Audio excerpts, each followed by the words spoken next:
சரியாக புரிந்து கொண்டிருக்கிறோமா? தெய்வத்துவத்தை நாம் சரியாக அறிந்திருக்கிறோமா? திருத்துவத்தை சரியாக நாம் அறிந்திருக்கிறோமா? அப்படியானால் இல்லை.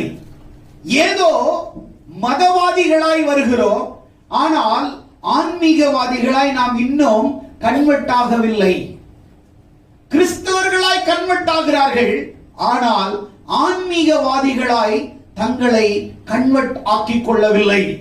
அதாவது மதவாதிகளாய் நாம் அடையாளப்படுத்தப்படுகிறோம், ஆனால் ஆன்மீகவாதிகளாய் இன்னும் மக்கள் மத்தியிலே அடையாளப்படுத்தப்பட முடியவில்லை, அடையாளத்தை காட்ட முடியவில்லை. ஆகையால் தான் நீங்கள் ஒருவரில் ஒருவர் அன்பாய் இருந்தால் நீங்கள் எனக்கு சீஷர்களாய் இருப்பீர்கள் என்று ஆண்டவர் சொல்லுகிறார்.